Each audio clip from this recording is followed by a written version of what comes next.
Assalamualaikum. Машина меники эмес эле, мен жөн эле водитель болуп үйдөгүлөрдү алып келдим. Капшонуңузду чечип басыппы? Чечип.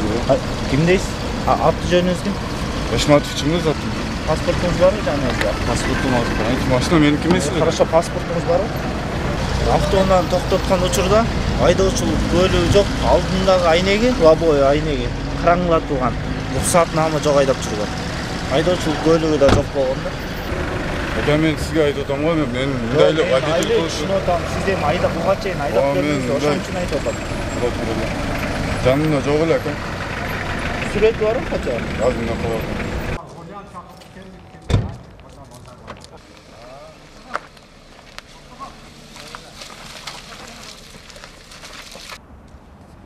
Айнегинде? Сиз ака, о айнегинде лобовойдо караңгылатуу бар экенин кантип белгилеп атасыз ака? Кандай белгилеп атасыз? Турбайбы?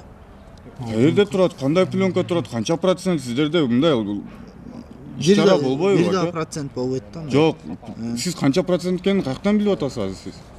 Болбойт дейм. Жок. Кара түстөгү пленка тур. Каерде пленкасы турат ака? Мен сизге көргөзүп берейин. Жок, ол пленканы көргөзгөн менен сиз өлчөп туруп анан кийин түзөсүз ака протоколду.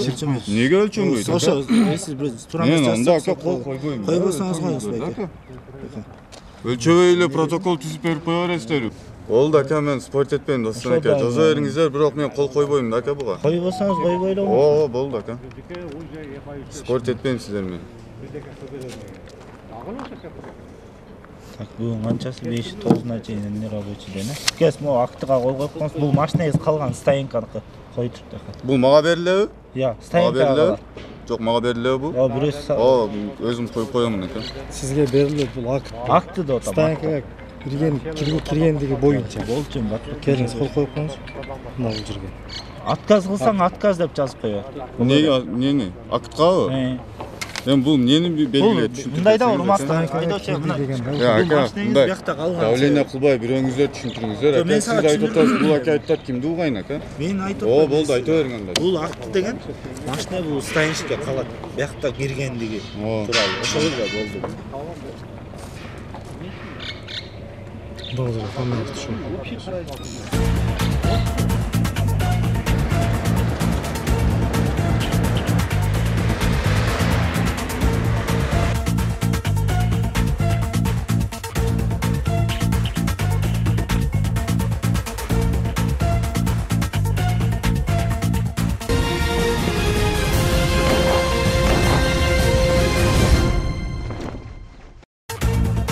Кезектеги рейд Кадамжай шаарында улантылды. Анда токтотулган унаанын тийиштүү документтери текшерилип, айып пулун төлөбөй жүргөн автоунаалар айып короого токтотулду. Айдоочу сизге права сатса, айдоочулук көлүгүңүз эмес себептен мынасы продакт башкартабыз. Мен азыр жанында отуруп эле давление потоктой больницага алып бардым.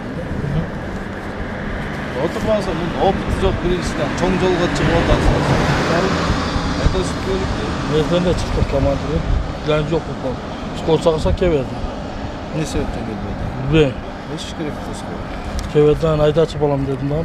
Сиз бияктан келип атасыз. Больница бул жакта жолдошот. Мынаяктан түштүк да бизди. Халменден келип атасыз. Жок, мындайдан эле. Айып короого токтоп турабыз машинаны. Чыгабыз.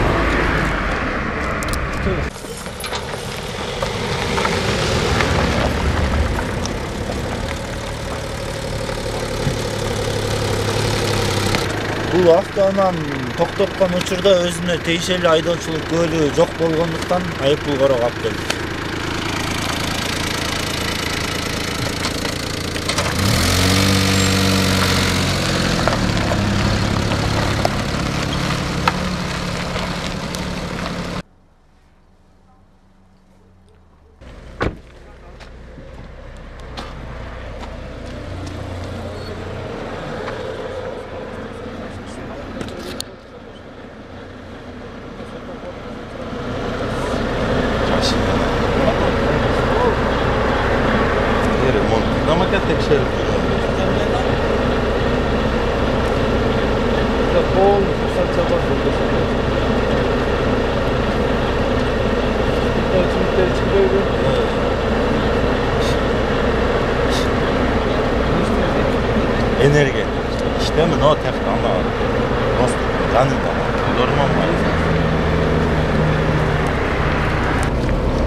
иштейсиз да?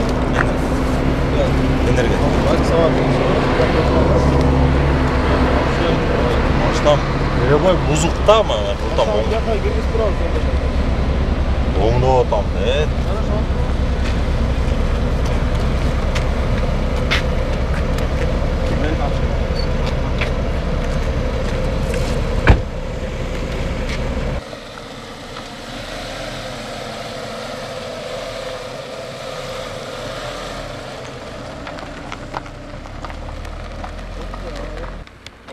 Бул жакта азыр спирттүү ичимдигин ичип алгандыгы боюнча тастыктайбыз. Эгер жолдош айдоочу бизге ушундай шек келип атат, ичип алгандай болупчу.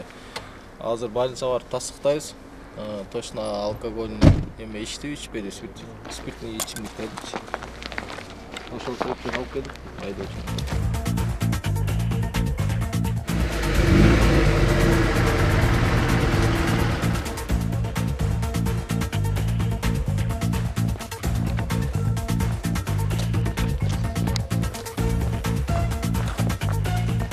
Ойлошуңуз кимге бересиң да? Жок, эме кошулган кандай эмелер. Мындан бустрада менен эле неме бар да? Ксенекс.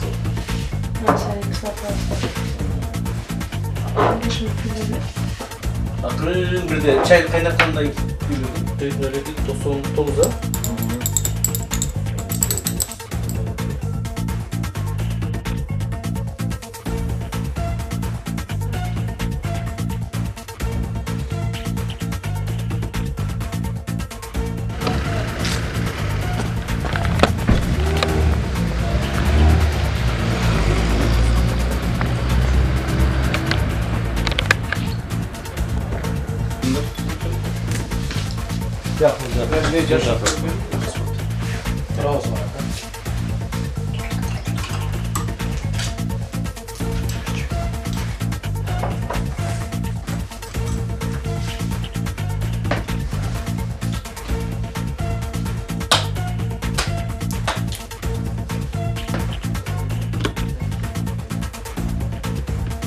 Биз шектүү болдук эле мына өзүңүздөр көрүп кеткендей. Бул эмелердин пробасы ичкен адамдыкы оңдоп алып туруп агарып кетет.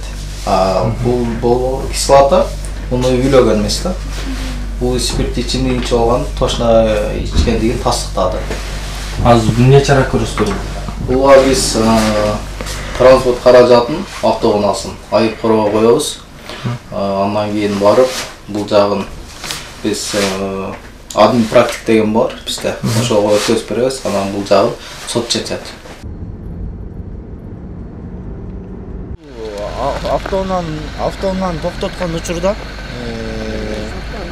айдоочусу деген спирт ичимдигин ичип алып автоунааны башкарып жүргөн. Ошол себептен айыппул кароого алып келдик.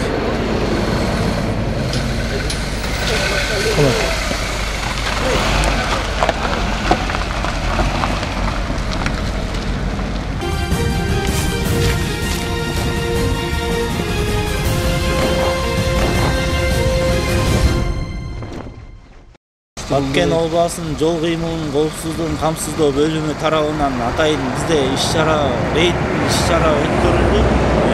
Бул рейдтин иш-чаранын негизи өткөрүлгөн максаты Баткен областынын аймагында жол кырсыгын болтурбоо максатында өтүлдү. Жол эрежесин бузгандар болду. Аны тактап айта кеткенде спирт ичимдигин ичип алып мас абалда автоунааны башкарып жүргөндөр болду. Айдоочулук бөлүгү жок болгондор болду. Алдыңкы айнектерине кара түстөгү пленка чаптап алгандар болду, уруксат албай. Бул негизи мен айдоочуларга эскерте кетет элем, бардык айдоочуларга жол эрежесин сактап жүрүүгө. Бул жол кырсыгы эмнеден болот? Жол кырсыгы деген айдоочулар жол эрежесин сактабагандыктан болот. Мыйзам бузгандарга жол эрежесин сактабаган айдоочуларга ошо айтып атпаймынбы? Мас абалда болду, алдыңкы айнектерин кара түстөгү пленка чаптап алгандар болду, айдоочулук бөлүгү жок болду. Жана башка мыйзам айдоочуларга, жол эрежесин бузган айдоочуларга өзүнүн мыйзам чегинде өзүнүн чарасын көрүлөт.